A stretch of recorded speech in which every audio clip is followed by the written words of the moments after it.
దేవునికి మహిమ కలుగును గాక. ప్రియమైనటువంటి దేవుని బిడ్డలారా, మీ అందరికీ మన ప్రభు అయినటువంటి యేసుక్రీస్తు వారి పరిశుద్ధ నామములో శుభాభివందనాలు.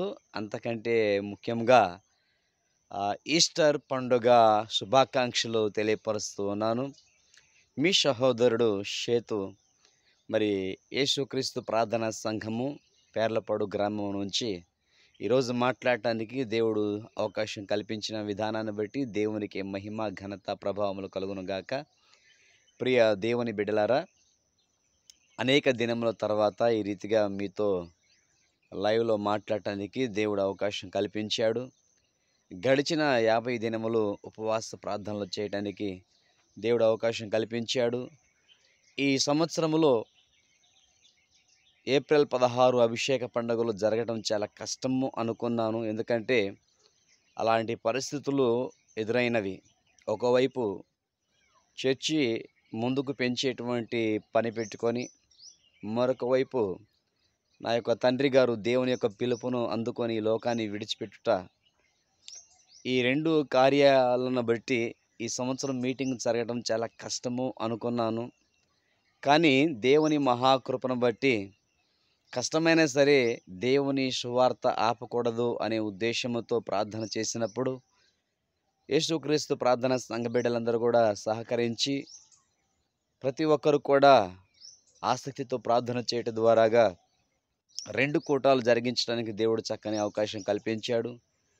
ఆ కూటము స్టార్ట్ అయ్యేటువంటి మొదటి రోజునే చాలా ఉరుములతో కూడినటువంటి పెను తుఫాను సృష్టించేటువంటి విధముగా వాతావరణంలో మార్పులు కనపడినను దేవుని మహాకృపను బట్టి 2 దినములు వర్షాపాయము లేకుండా దేవుడు కృప చూపించాడు. చక్కగా ఆ మీటింగ్స్ జరగడానికి దేవుడు ఎంతో సహాయం చేశాడు. అందును బట్టి దేవాది దేవునికి మహిమ కలుగును గాక. కేవలం సంఘస్థుల యొక్క ప్రార్థనే కాదు, మీరందరూ కూడా యూట్యూబ్లో వాక్యమును వింటున్నటువంటి ప్రతి ఒక్కరు కూడా చక్కగా మా కోసం ప్రార్థన చేస్తున్నారని మేము నమ్ముతున్నాము. మీ ప్రార్థన ఈ పరిచర్యకు ఎంతో తోడ్పాటుగా ఉంటుంది. మరొకసారి కూడా నేను మీ అందరినీ కోరుకుంటుంది ఒకటే, మీ వెండి బంగారములు మేము అడుగుటలేదు, కానీ మీ ప్రార్థన మాకు ఎంతో అవసరం. ఎందుకంటే మీ ప్రార్థన, మా ప్రార్థన, అందరి ప్రార్థన దేవుడు ఆశీర్వదిస్తూ ఉన్నాడు. సహోదరులు ఐక్యత కలిగి నివసించడం ఎంత మేలు, ఎంత మనోహరము అన్నాడు. అలాంటి ఐక్యత కలిగిన చోటనే దేవుని ఆశీర్వాదం ఉంటుంది అని తెలియపరిచాడు. భౌతికంగా ఒకవేళ మీకును మాకును దూరము ఎడము ఉన్నప్పటికీ ప్రభు యొక్క కృపను బట్టి, ప్రభు యొక్క ఆత్మ ద్వారా మనము ఏకపరచబడిన వారమై ఉన్నాము. గనుక మీరు మా కొరకు చేస్తున్న అనుదిన ప్రార్థన వల్ల ఈ పరిచర్య ఎంతో ముందుకు కొనసాగుతూ అభివృద్ధి చెందుతూ ఉన్నది. మరి నూతన ఆత్మలను కూడా ప్రభు రక్షణలోకి అనుదినము మరి ప్రతి నెలలో కూడా నడిపిస్తూ ఉన్నాడు. ఈ సంవత్సరంలో మీ ప్రార్థన, మా ప్రార్థన ఆలకించిన దేవుడు ఇప్పటికీ 6 రక్షణలోకి నడిపించడానికి కృప చూపించాడు. మరి మీ కొరకును మేము భారము కలిగి ప్రార్థన చేయలాగన మరి ఇంకా ఎక్కువ సమయము మీ కొరకు విజ్ఞాపన చేయడానికి ఆలోచన కలిగి ఉన్నాను. అవకాశం ఉంటే మీరు కూడా ఒకసారి ఈ పరిచర్యలో మరి పాలిభాగస్తులుగా ప్రభునామాన్ని మహిమపరచవచ్చు. అయితే అన్నిటికంటే ముఖ్యంగా మీ అందరికీ నేను తెలియపరుస్తున్న ఒక ముఖ్యమైన సమాచారం ఏంటంటే, మనము మనుషులతో సహవాసం చేస్తాము, స్నేహం చేస్తాము, చాలా ఆప్యాయతగా, చాలా ప్రేమగా, చాలా దగ్గర సంబంధముగా ఉంటాము. కానీ కొన్ని పరిస్థితులు మనుషులు ఎడబాపులు అనేటువంటివి రావటము సహజం. అయితే అలా మనుషులతో ఎడబాపు రాకుండా చూసుకోవాలి. మొదటి భాగము, సఖ్యమైతే సాధ్యమైనంత వరకు అందరితో సమాధానంగా ఉండడానికి మనం ప్రయత్నం చేస్తాం. కొన్ని సందర్భాల్లో అది సాధ్యపడకపోవచ్చు, తద్వారా మనుషులు కొంచెం మనకి దూరం కావచ్చు. కానీ మన జీవితంలో ప్రభువును మాత్రం ఎప్పుడు కూడా దూరం చేసుకోకూడదు. ఎందుకంటే ఆయన మనల్ని ప్రేమించాడు, మన కొరకు ప్రాణం పెట్టాడు. మన కొరకు ఆయన చేసిన త్యాగము సామాన్యమైనది కాదు, మర్చిపోయేది కాదు, అది ఎన్నడూ మరవలేనిది. మన కొరకు ఏ మనుషుడు, చివరికి మనలను కన్న తల్లి తండ్రి కూడా చేయని గొప్ప త్యాగం ఆయన చేశాడు. గనుక సహోదరులారా, ఈనాటి కాలంలో చాలామంది మనుషుల మీద ఉన్నటువంటి ద్వేషంతో అది సేవకులు కావచ్చు, లేకుంటే తోటి విశ్వాసులు కావచ్చు. వారి మీద వీరుకున్నటువంటి ఒక ద్వేషము, ఒక అసూయ, మత్సరం వల్ల చాలామంది దేవుణ్ణి దూరం చేసుకుంటున్నారు. ఇది మంచి పద్ధతి కాదు. ఇది అన్ని సంఘాల్లో జరుగుతున్నది. గనుక ప్రభువును విడిచిపెట్టొద్దు. ప్రభువును మర్చిపోవద్దు. కొందరనుకుంటారు, నేను మందిరానికి వెళ్ళకపోయినా నా మనసులో నేను ప్రభువును తలుచుకుంటూనే ఉన్నాను అంటాడు. అది ఎంతవరకు సమంజసము? కాదు, కాదు. ప్రభువు కోరుకుంటుంది నీ వ్యక్తిగతంగా నీవు నీ ఇంట్లో కూర్చొని ప్రభువును తలుచుకోవడానికి కాదు.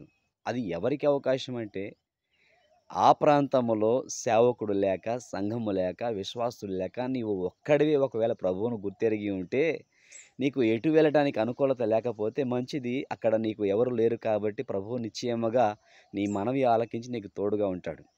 నీకు సమీపాన సంఘాన్ని, నీకు సమీపాన సేవకుడిని, నీ ఆత్మీయ నాయకుడిని ఉంచినప్పటికి కూడా నీవు సంఘానికి వెళ్ళకుండా ఇంట్లోనే కూర్చొని చేసుకుంటాను అంటే, దేవుని దృష్టి ఎదుట అది మంచి పద్ధతి కాదు అని నేను వాక్యం ద్వారా మీతో పంచుకుంటున్నాను.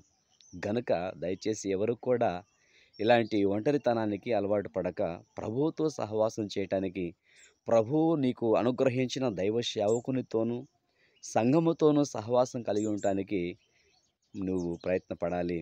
ఎందుకంటే అపోస్తలుల కార్యంలో రాయబడినటువంటి మాటల చొప్పున అక్కడ 7 అనుభవాల గురించి రాయబడి ఉంటుంది.